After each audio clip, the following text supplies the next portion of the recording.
All right, welcome everyone to the third webinar of Phenology Week. This is our week-long celebration of the plant and animal seasonal activities that we see all around us. And it's also a celebration of our wonderful Nature's Notebook observers and all of our USA-NPN partners. My name is Erin Postamus. I'm the Partnerships and Projects Manager here at the USA-NPN at the University of Arizona. I'm really fortunate to be joined today by our speaker for today's webinar, who's the director of the USA National Phenology Network, Dr. Theresa Crimmins. Theresa is going to be presenting what is now her annual Plantside chat and sharing some of the joys of observing plant and animal seasonal cycles with you today. Before we get started, I did just want to give you a brief orientation to our Zoom webinar. The chat is open, and we would welcome you to let us know where you're calling in from. I know we have people from all across the country and maybe even beyond the US with us today, so feel free to put in the chat where you're located.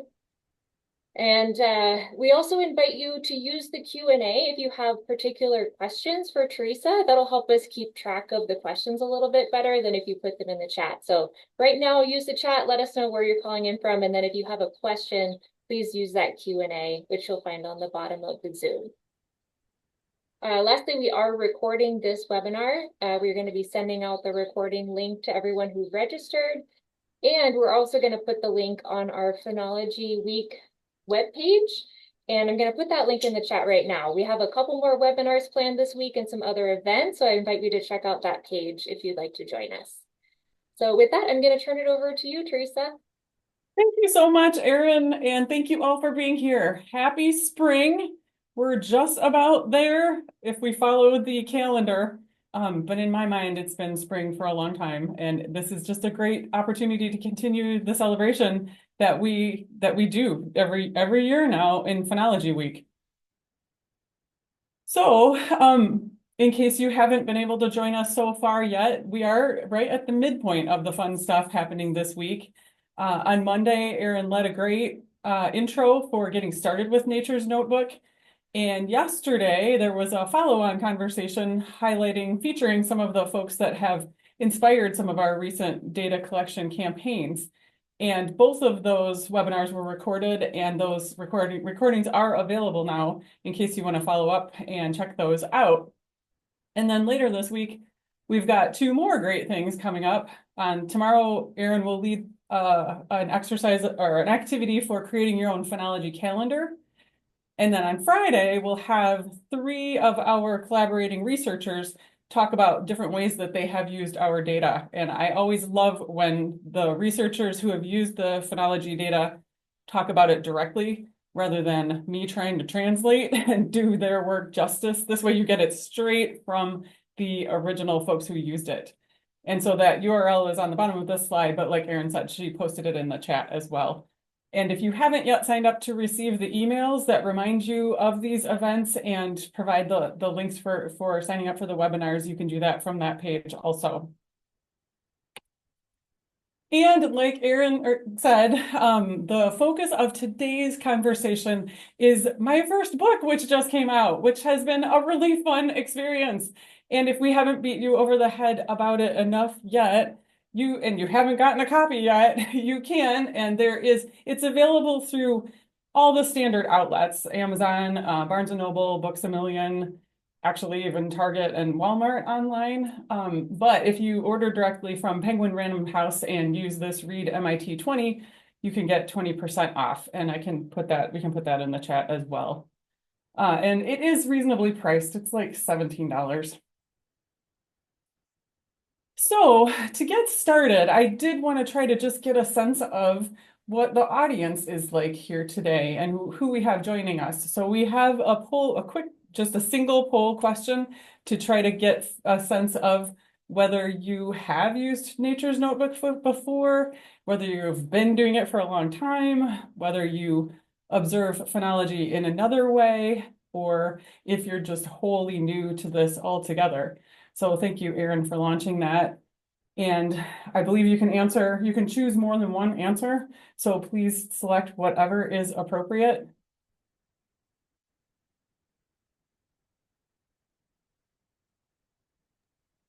I Yeah, love watching these. the numbers are coming in. I don't know if you can see them, Teresa, but we've I got a good can, yes. spread across categories so far.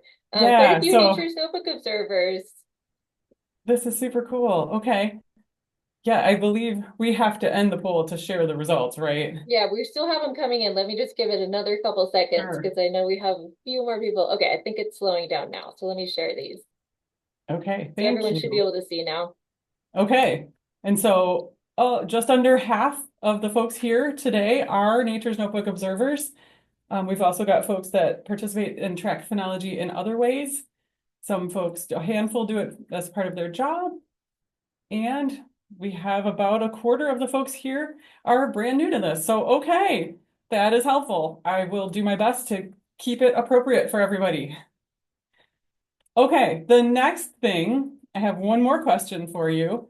I would love to hear, how do you know when it's spring? What are the defining features that you use that communicate to you wherever you might be that you know now spring has arrived? And I want to get the chat open here so I can see what you're sharing. Okay, I see skunk cabbage and red-winged blackbirds, the equinox, budburst, spring peepers or wood frogs calling, desert willows are starting to leaf. We see carpenter bees, Palo Verde trees in bloom, snowdrops, mergansers on the lake, hepatica. Oh, I saw temperature go by. That went too fast. What else? Juncos, spring ephemerals, snow melt, longer days, higher sun. Oh, this is great. Robins come back. Thank you. Thank you. This is almost finished shoveling. Fantastic. So I am here in Tucson, Arizona, southern Arizona, the Sonoran Desert. So we're not a temperate system like the much of the rest of the country. And so I have a few indicators that really signal the start of spring to me.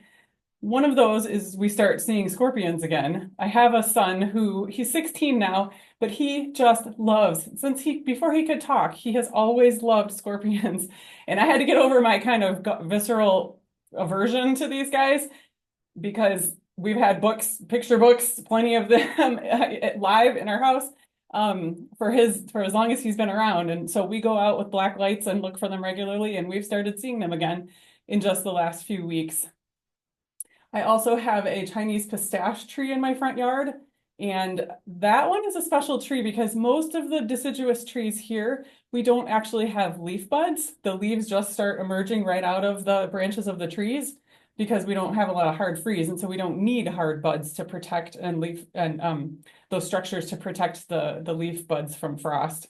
But the pistache does have leaf buds and flower buds, and so I'm watching those emerge right now. And I'm anxiously awaiting where I can actually say, yes, I see breaking leaf buds. We haven't gotten there just yet at my house. And then on the right is my lime tree, which is loaded with flower buds. But as of yesterday, none of them had opened just yet. But those are all signs of spring that we are experiencing right now. Another thing that is a very clear indicator to me, and we have lived in this house for 20 years now, there is this house right around the corner that has gajillion gazanias, African daisies, and they come up, these annual plants come up every year, and the whole yard explodes in yellow and orange.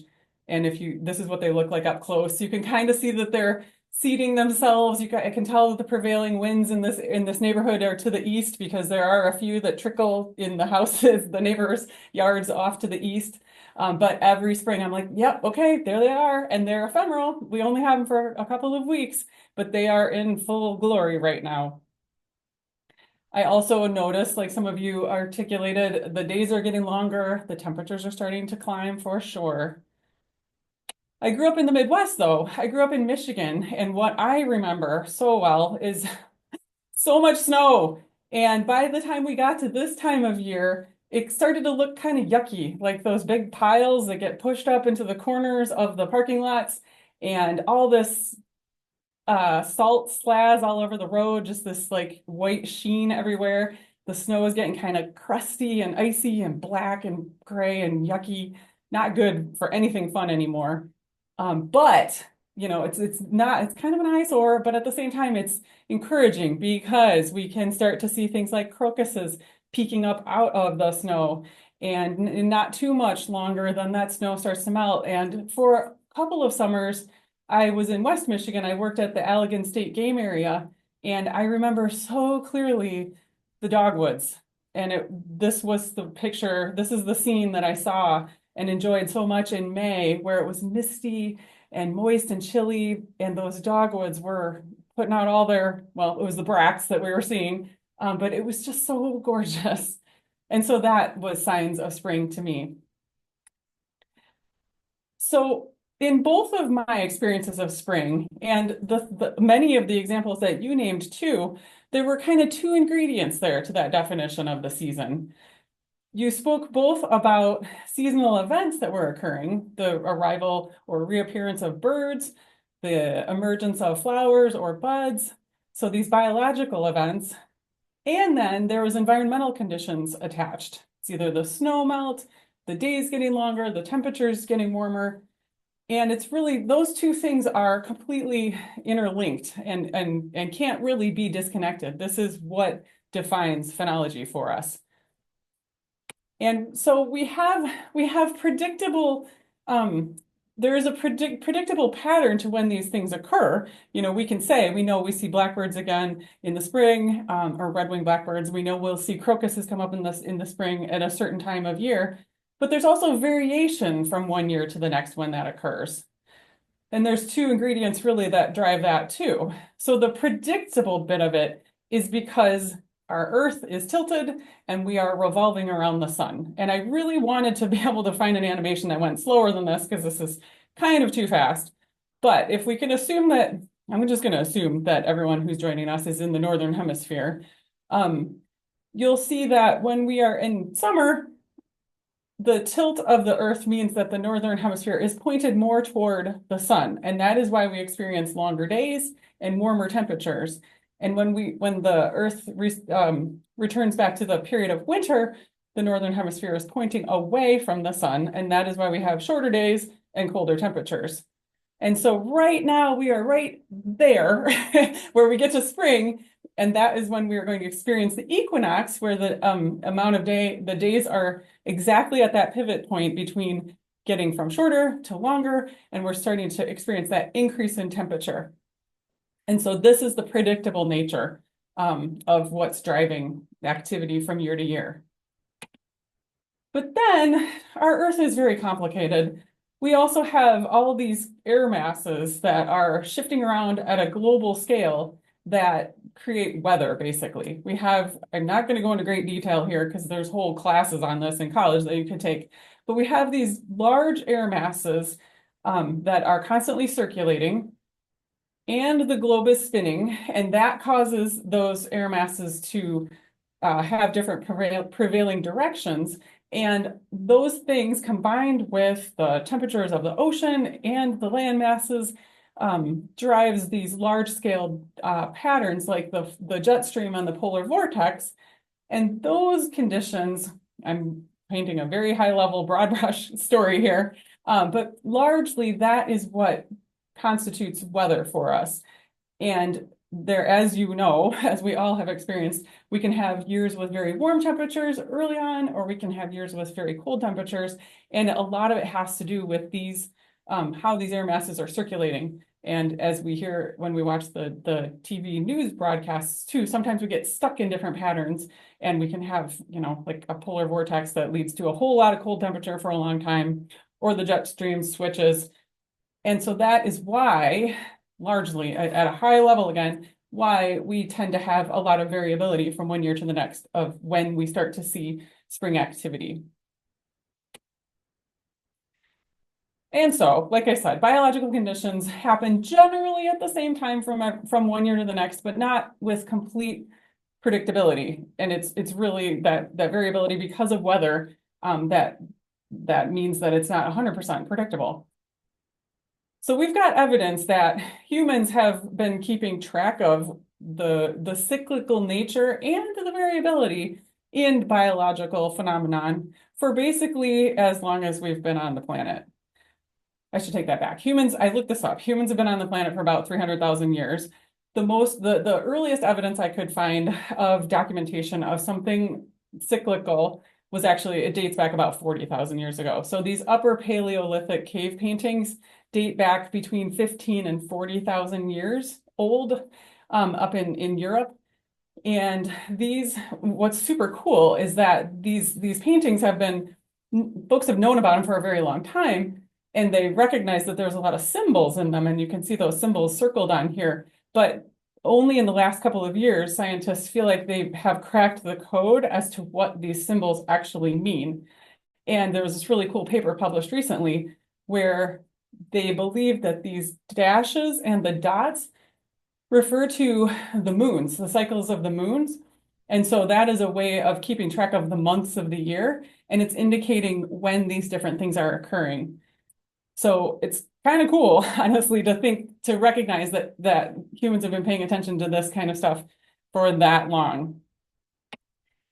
And we have a lot of other evidence that humans and different cultures have really paid a lot of attention and actually established an awful lot of knowledge and wisdom and shaped their lives and their whole being around relationships with nature and recognizing that ebb and flow and cyclical nature of things and how the timing of biological events is shaped by what local conditions are like. And so there are lots of really cool examples of this. I'm only going to share a little bit here because I want to respect the communities from which this information comes. In a lot of cases, it's been documented, but not necessarily with the permission of the folks from whom it originated. And so if you are interested in learning more about this, there are some really fabulous resources that I reference in the book because I wanted to send folks directly to the source, the original source, to better understand where this information comes from. But one of the examples that comes from a number of tribes in the Pacific Northwest area, whose names I list here, are that salmonberry birds herald the ripening of salmon berries. And so you may recognize salmonberry bird as Swainson's thrush. That's another name that it goes by. And in the Pacific Northwest, the Swainson's thrush, when they start singing, it's an indication that salmonberry, which is a plant that's similar to raspberries, the berries are ripe and time to pick. And this kind of information is really valuable because if you and your family is in a location somewhere nearby, but not exactly where the salmon berries are, but you happen to hear the birds singing, then that can be an indication that yes, it's time to make the trek to where we know those plants are and harvest the berries. And here's another really an example that has been shared rather widely. Plant corn when oak leaves are the size of a squirrel's ear, excuse me. And some of this information, sayings like this, have actually been repeated for so long that we've disconnected the origins, the original folks that it came from. And it's even been degraded to the point of being passed around and treated sometimes or labeled as wives' tales. And I really feel like that's doing it an injustice because this is information that is derived directly from a very deep understanding and appreciation of what's happening locally. And so it's local information that is born out of direct experience. And these relationships, when they're characterized, are actually really valuable. They're practical. The reason why it works is, again, because plants are responding to what local environmental conditions are. And so we can use that information to help guide our actions and have more effective outcomes. And so in this case, the native folks that had established this relationship figured out if they planted the corn seeds too early, then the ground might be either too cold and the seeds will rot in the wet soil before there is enough warmth to get the plants to go. If you plant the seeds too late, then the plants don't have enough time to come to maturity and produce as large of a crop as would be desired. And so they kind of experimented and recognized, well, when we plant the seeds when the oak leaves are small, which is oaks are actually a tree that are active fairly late in the season, in the spring season. We are likely to be past the point of risk of frost, and it's early enough that the plants will be able to come to maturity and produce a good crop. And so this is actually a very good indicator. And what's even more cool about it is that it works regardless of where you are. And so if you go further south, the timing of when those oak leaves will become the appropriate size is earlier in the year than when you are further north, but it's still the right time to plant the corn seeds. So there is evidence that folks have been tracking phenology across in many locations for a very long time across around the globe. And this is a really cool example in Japan where they have been keeping track of when the cherry trees have been flowering basically since the early 800s. And a lot of those very old records have been translated into modern dates and records, and folks have been able to reconstruct the record of when cherries have flowered over that entire period, which is a very long time to be able to look at cherry flowering, and they're continuing, and of course, to this day. There is evidence of 4,000 years or so records in Greece and China too. I discovered some information about records being collected on stone tablets in Greece. I unfortunately don't have any pictures of that. Kind of moving forward in time a bit, in Europe and in the US, record keeping more similar to what we are familiar with today as Western scientists really kind of came into fashion and came into being in that period of enlightenment, which was, the late 1600s and into the early 1800s, coincident with that major emphasis on rationalism and empiricism. And so you probably recognize the name Linnaeus. He is the guy that came up with the way that we now use or name organisms in our modern practice with the genus and the specific epithet in Latin. He's called the father of modern taxonomy, but he did all sorts of influential stuff, including he was the earliest example that I could find of somebody who tracked when plants leafed out and flowered, all along with when the weather variables were measured at multiple locations. And so he probably isn't the earliest person to do this, but it was the earliest record I could find of somebody collecting both of those kinds of information at multiple locations, specifically because he was trying to understand how are those things related? How is temperature and precipitation and sun angle related to when these plants and plants undergo their activity, and how does that vary across these different, he monitored it at 18 estates across Sweden. And so he kind of refined his methods and then published them in this document called Philosophica Botanica with the intention that other people could then follow his approach. So it was really kind of, as far as I could find, the earliest example of somebody saying, here are some phenology monitoring protocols that other people could adopt. Just a few other characters that I'll mention. We can't not have a presentation about history without having some line drawings of some white guys, right? But these two were both very influential also in what we implement as Western scientists in the field of phenology. The fellow on the left, I realized I didn't put their names, it was René de Réaumur, and back in 1735 was the first person to identify that plants leaf out and flower after they have been exposed to a certain amount of warmth at a location. And he quantified that warmth as a growing degree day. And that is a measurement that we still today use widely. I just this morning was having conversations with some researchers about making more growing degree day maps. So it's kind of impressive that, 300 or so years later, we're still implementing what he came up with.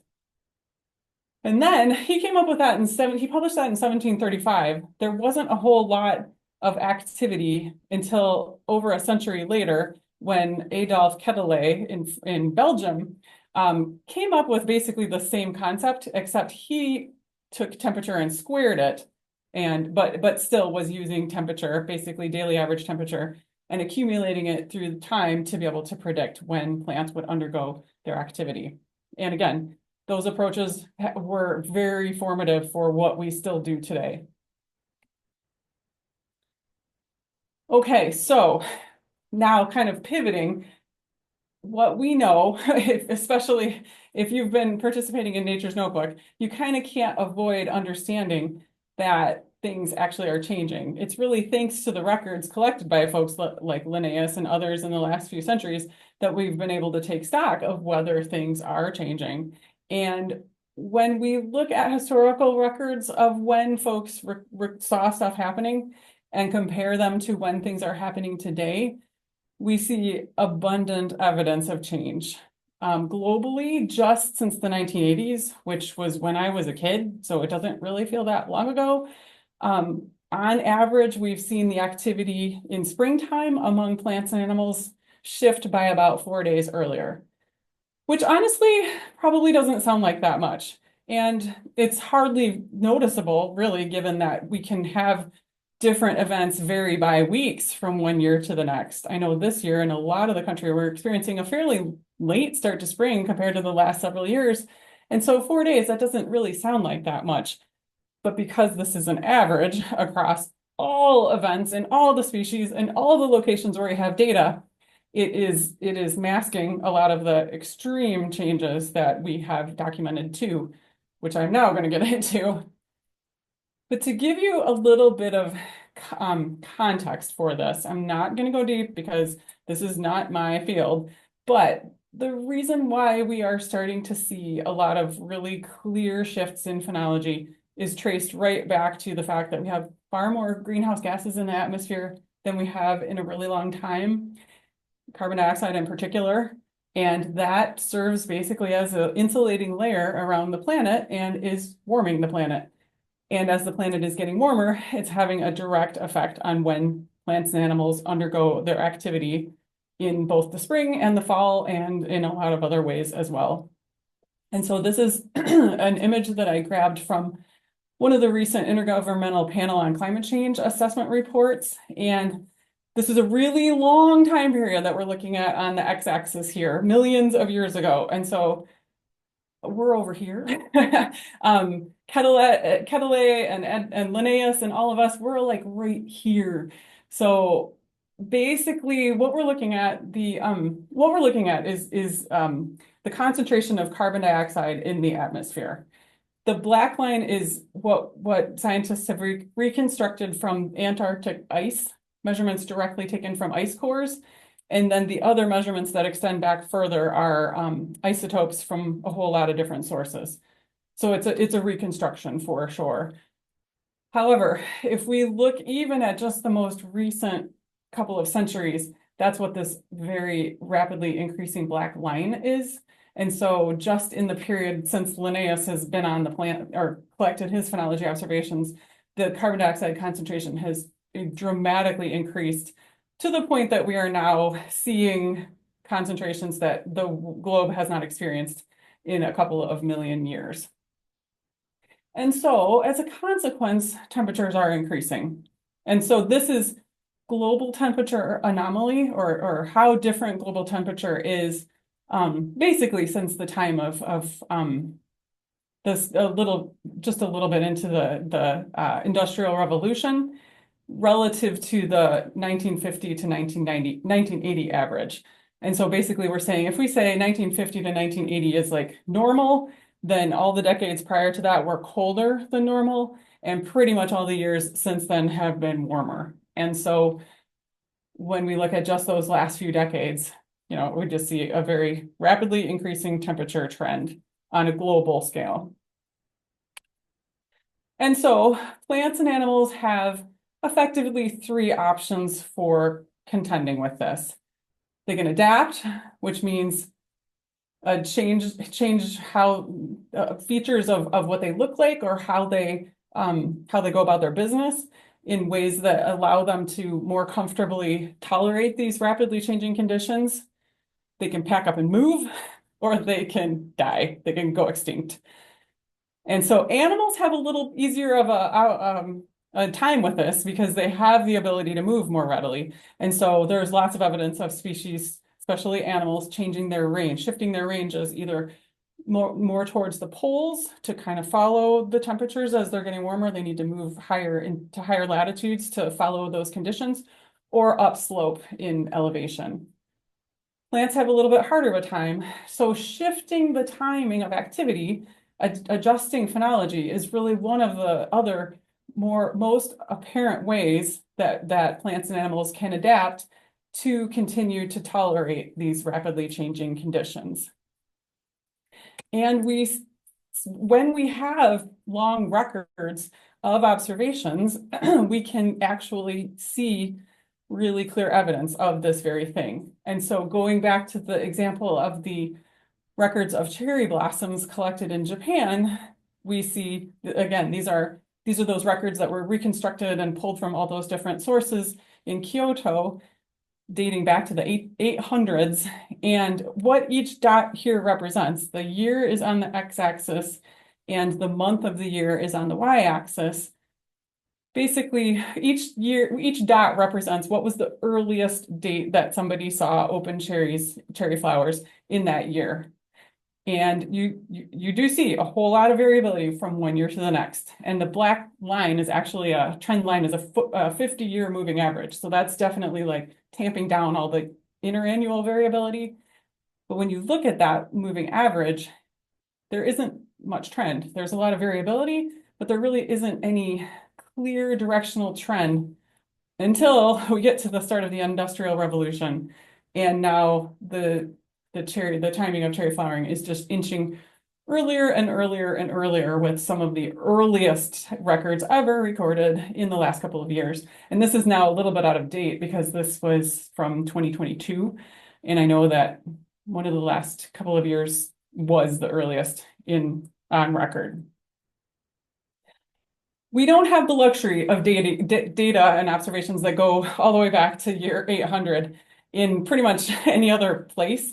We are limited to, basically we're limited to what we can resurrect. And so there's been an awful lot of research in recent years where folks have tripped across records collected in the past, typically for other reasons. Folks weren't thinking about climate change back in the 1800s, so folks collected and documented when they saw things happen for different reasons. And we're still very much in the midst of, stirring up and finding those records. But when we can, if we are able to compare those historical records to present day records, we can then start to construct a picture of whether things have changed, and if so, how much. And is it consistent change among the members of the community, or is it variable? The answer is, spoiler alert, it's usually variable. And that has consequences. So I'm just going to walk you through just a couple of examples. There are lots in the book if you're interested in learning more. But in one kind of stark example, tulip trees are now flowering almost a month earlier than they did back in the mid 1800s.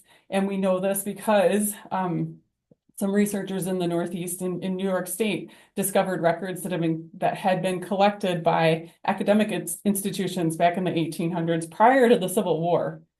And in that study, the researchers saw that leaf out and flowering has shifted earlier in almost all the species that were evaluated, but not to the same extent. Tulip tree really stands out actually as one of the most flexible species, which meaning that it's able to advance its phenology by the greatest extent compared to the others.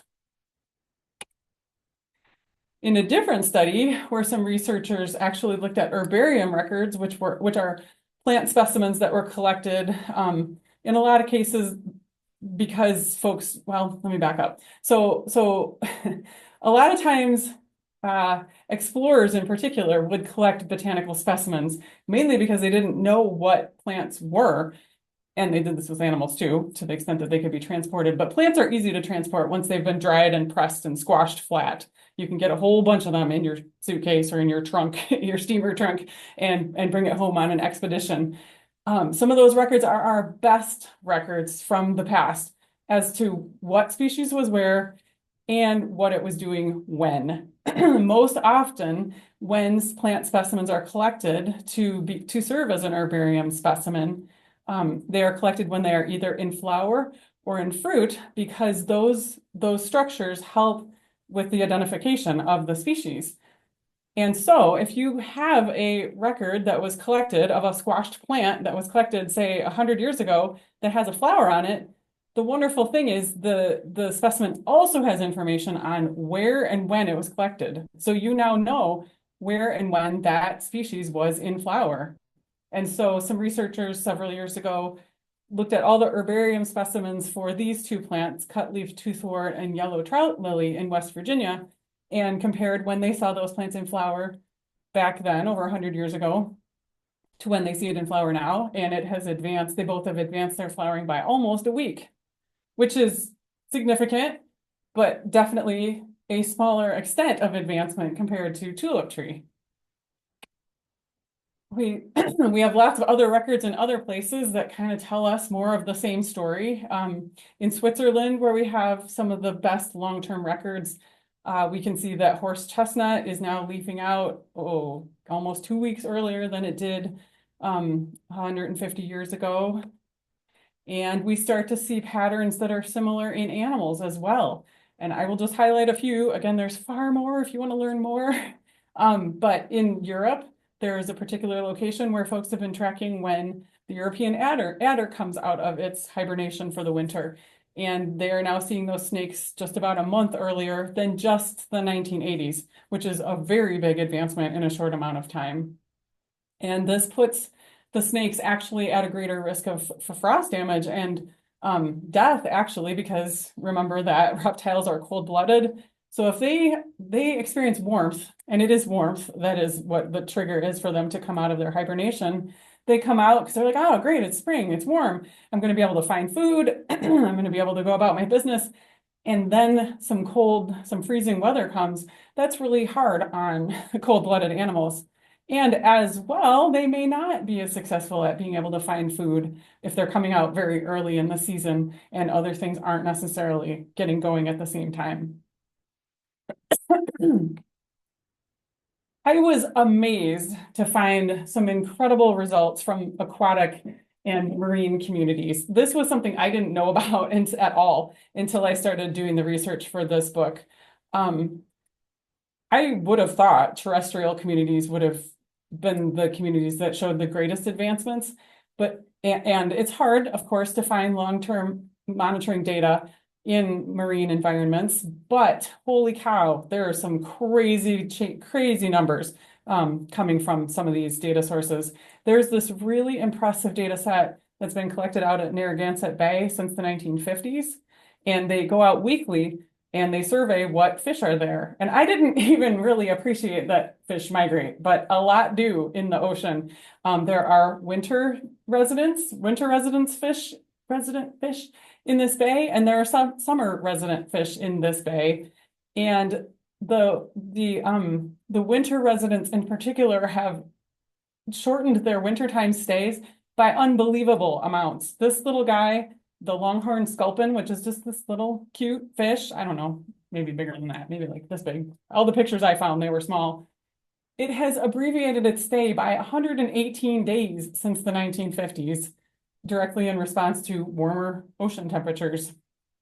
And it wasn't the only one. There's other wintertime resident fish like ocean pout and red hake are 90 days shorter, 3 months shorter. I don't even know how long they're there for. And then on the reverse, the summer residents like scup and butterfish and summer flounder are extending their stays by anywhere from 30 to 80 days. So we've basically completely transformed the community of which fish are in this bay now in just 70 years, which just blew my mind. Birds are another taxonomic group where we really see an awful lot of change. This is probably no surprise because they're a really visible set of organisms for us, and we all seem to have a lot of affinity for them. And because we have such affinity, we have really good data compared to a lot of other taxonomic groups through banding and eBird and some of the more recent platforms that have come online. People are able to construct really pretty solid pictures now of when migratory species are arriving and departing and how rapidly they are migrating now once they, say, come north from in the spring here to the US. And and we see huge amounts of change. And it's not just in the the timing and the rate of migration, but it's also in the timing of things like egg laying.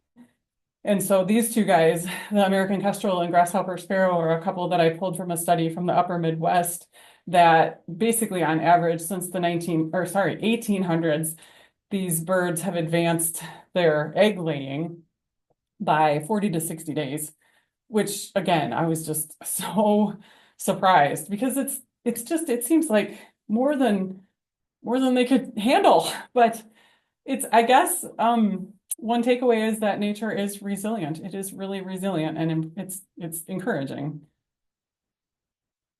If we are to summarize, again, a very high level, if we wanted to kind of come to a conclusion about who it is that's shifting their activity the most, it tends to be the species that are active the earliest in the season. So we see the early part of the season inching earlier and earlier and earlier. Generally, it's things that are lower on the food chain, meaning plants. And then there are not very many studies that have looked across different trophic levels. But the few that have, it looks like the plants seem to be shifting their timing of activity by the greatest extent. And then the organisms that eat the plants, like insects or other animals, are advancing a little bit less. And then the animals that eat the animals are advancing even less. But then when I look at numbers like how much the birds have advanced their egg laying, it's hard to really say with confidence that all that is true. Basically, what it is that you have not nearly enough information. This is such an open question as to what all the different species are really doing in all the different places that scientists are very limited in what we can really say. Annual plants that complete their life cycle within a season or within a year seem to be a little more responsive and advancing their phenology to a larger extent. And that's largely because they have the benefit of producing offspring and they can go through many generations much more quickly than longer-lived species. We also see, this is not consistent across all of the literature, but sometimes wind-pollinated plants seem a little more responsive. Introduced species, and that's usually because they are successful because they were introduced and have advanced phenology. And then finally, we're seeing some of the greatest change at the higher elevations and latitudes. But not everyone. Of course, there's always exceptions to every rule. Where largely things are advancing in the spring and delaying in the fall, not everybody is. There are certainly exceptions, and smooth sumac is one great example. I think this is from North Dakota. It is now flowering 10 days later than it used to 100 years ago. So it's just stubborn. St. John's wort is another example. This is from the Boston area compared to 150 years ago. It has really not shifted the timing of its phenology, whereas a lot of other plants in that region have by 2, 3, 4 weeks. And as a consequence, because it's not being very responsive to these changing conditions, it's becoming far less common on the landscape than it was 100 or so years ago. So that is a downside for species if they can't keep pace.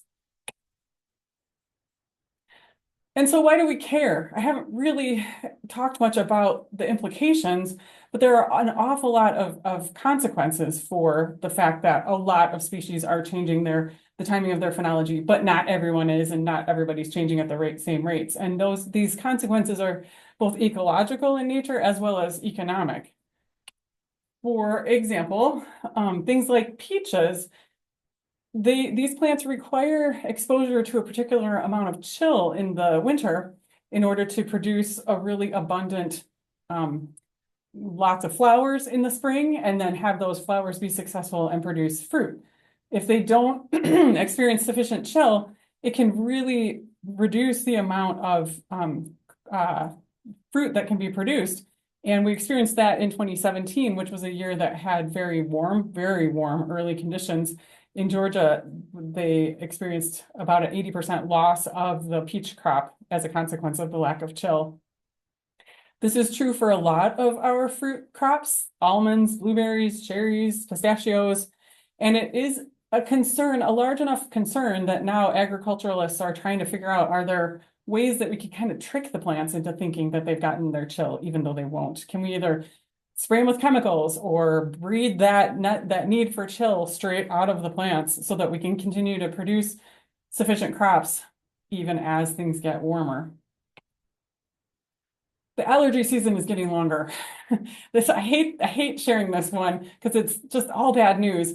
Just in the last 3 decades here in the US, the pollen season has gotten 20 days longer. It's about 20% more pollen in the air than we had just a few decades ago.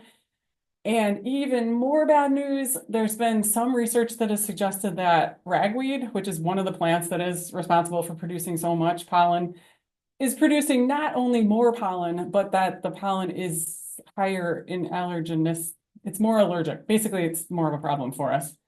So that's just a bummer all around. Another consequence is that there are all around the world, there are lots of festivals that fuel the tourism industry that are centered around biological events, very visible events, often flowering like lilacs or tulips or daffodils. And in a lot of cases, the towns or cities that host these events plan years in advance with their chambers of commerce and anticipate really large crowds, and it's a really big deal. But they've got to plan the date and fix it in time, usually a year or two or more in advance. And these events keep shifting around and in a lot of cases creeping earlier. And this was a really good example out of the UK near Cambridge. There's this daffodil weekend that they have been hosting since the 1969. And since that time, they've had to shift the celebration 3 weeks earlier so that the event actually falls when the daffodils are coming out of are in peak bloom. And we are definitely at an increased risk of false springs, which is that situation where we have a lot of early warmth and it prompts plant growth and leaf out or flowering, and then we get hit by a frost. And that can be devastating. It can be really problematic for things like the cherry blossom, the tidal basin cherry blossom in DC. A few years ago, there was that set of condition transpired, and a lot of the flowers were aborted or frozen, and wind blew them off, and it was just a real bummer. And it can be a problem for crops as well. Definitely, when we have hard freeze events after, especially fruit trees that flower before they leaf out, those flower tissues are very frost sensitive. And if they get hit by frost and they're unable to produce fruit, then that's it for that year. And we had that happen in 2017. Again, that really warm year, there was massive cherry losses in Michigan because of this kind of set of events. And unfortunately, recent projections have suggested that years like 2017, by the mid-century, which is not that far away, are predicted to occur one in every 3 years. So the chances of those kinds of really problematic conditions occurring are becoming much greater. So what can we do? What role might we have to play here? Well, for one thing, we can actually try to go back to the beginning and see what we can learn from the indigenous communities that have for a very long time tracked this information and who understand the importance of being resilient and building that into decision making and planning.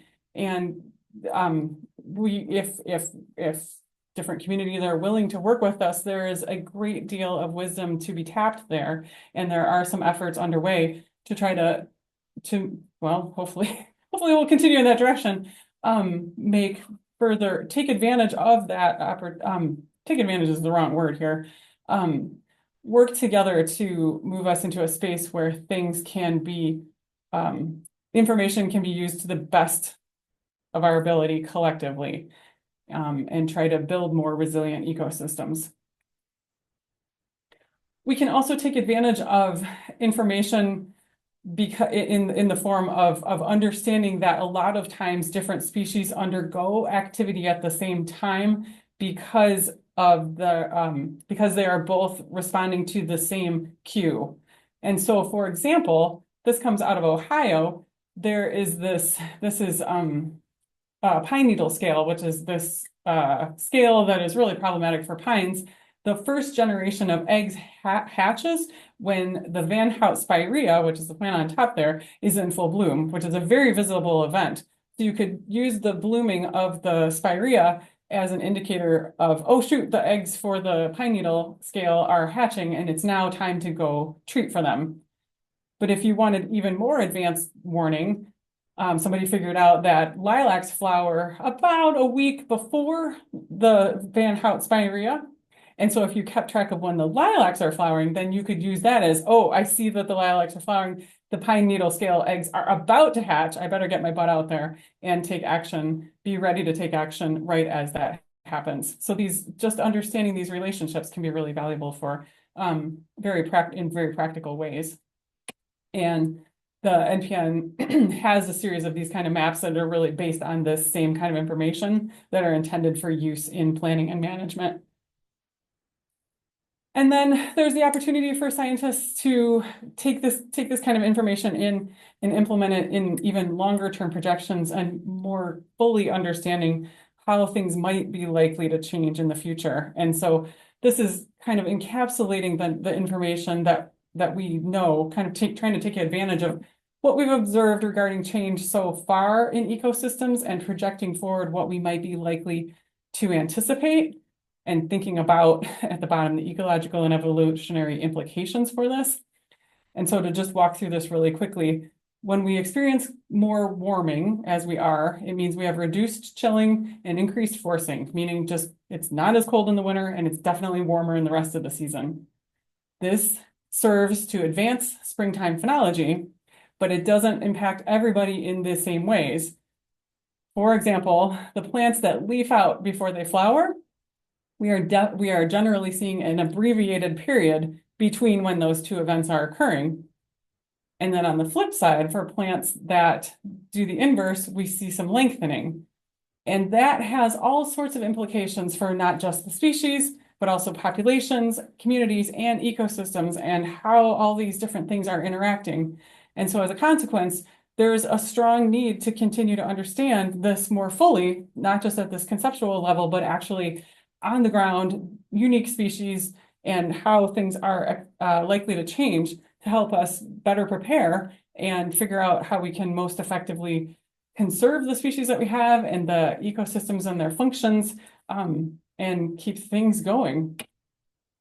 And so it's now my plug for Nature's Notebook, because the intent here in this platform is to generate those observations that can fuel those insights, both for fundamental scientific understanding of what's going on and decision making in the short term and in the long term. And so again, if you are interested in learning more about how to participate, check out the webinar that Erin led just a couple of days ago.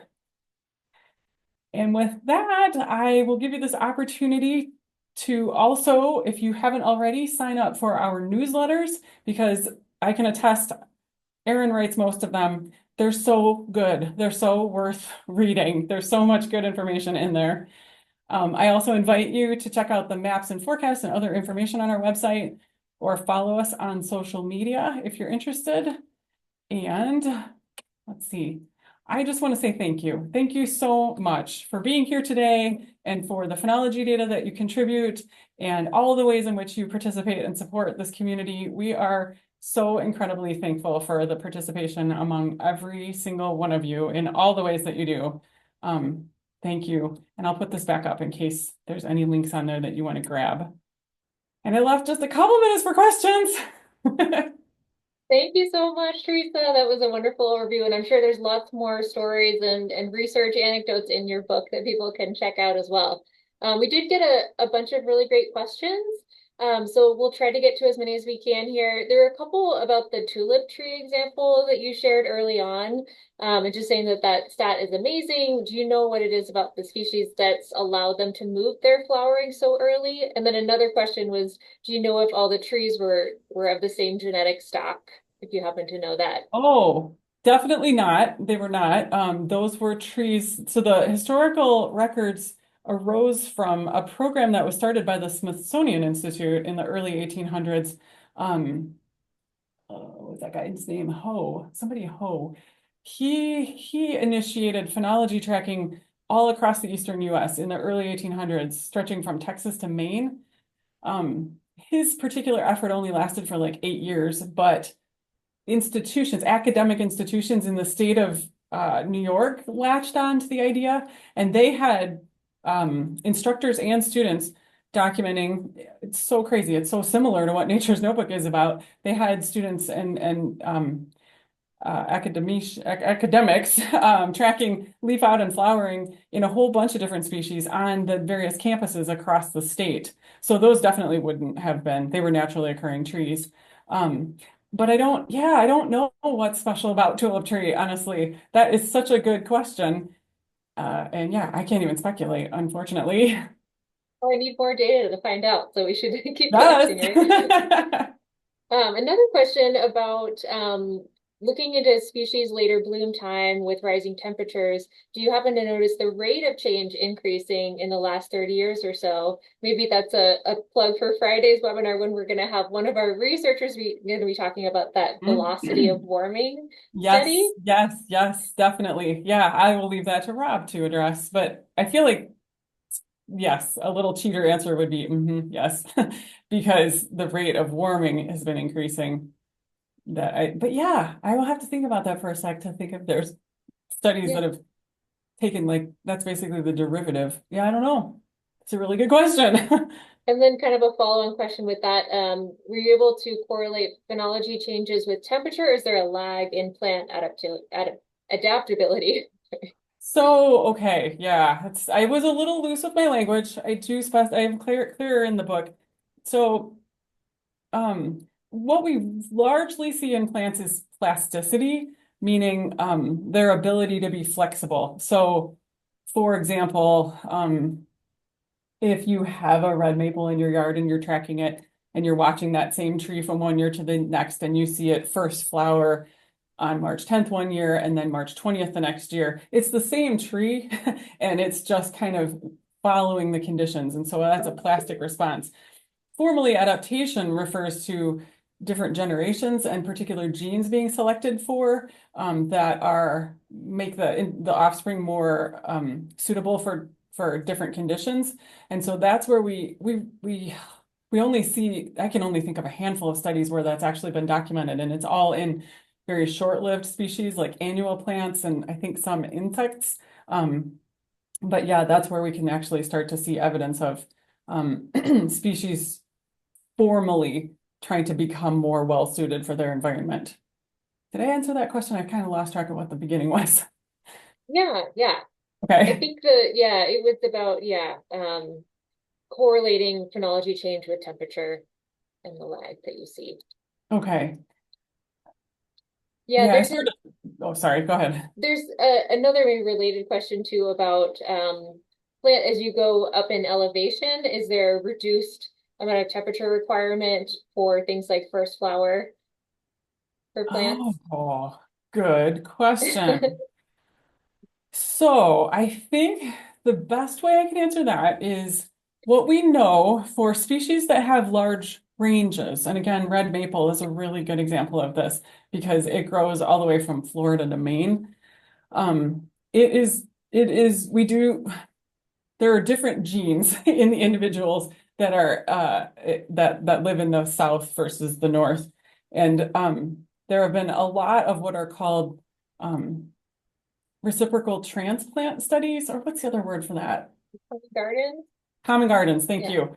Where researchers will take individuals from one part of the range and grow them out in the other part of the range and vice versa, to be able to understand how are the individuals from the different parts of the range differentially adapted. And what has been revealed by those kinds of studies is that typically plants in the north, which would be more like uphill, I guess, are much more sensitive to temperature, and they start to respond with less exposure to less temperature. And it's because they know that they have a shorter growing season.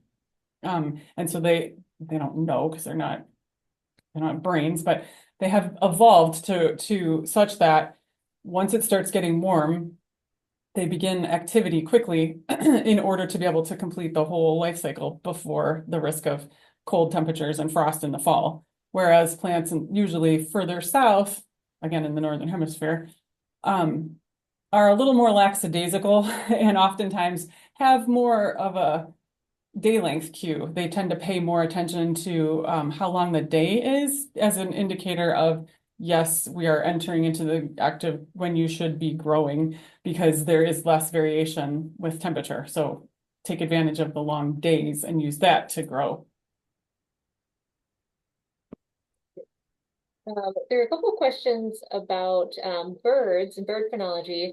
And someone is wondering, could the changes in bird phenology be a factor of bird decline? It's actually Georgia notes that there's a study that found that a third of the birds in the US have disappeared.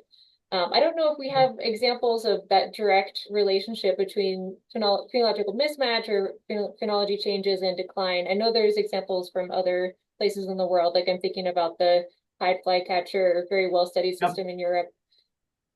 Yeah, yes, definitely. Whoops. Oh gosh. There's some really fantastic research out of, let's see, Morgan Tingley and oh gosh, I'm going to blank on their names. There are a couple of folks that have done some really magnificent work in this realm. But yes, basically there are pretty clear lines being drawn between ability to track conditions, meaning, advance the timing of your migration or speed up your migration to be able to still be successful at breeding and rearing young. And yes, I know that I summarized that, and some of that is in the book too. And what I also remember is that in a lot of cases, there's speculation that we are kind of on the cusp of continuing to see population declines because there's just so many factors working against these little guys right now.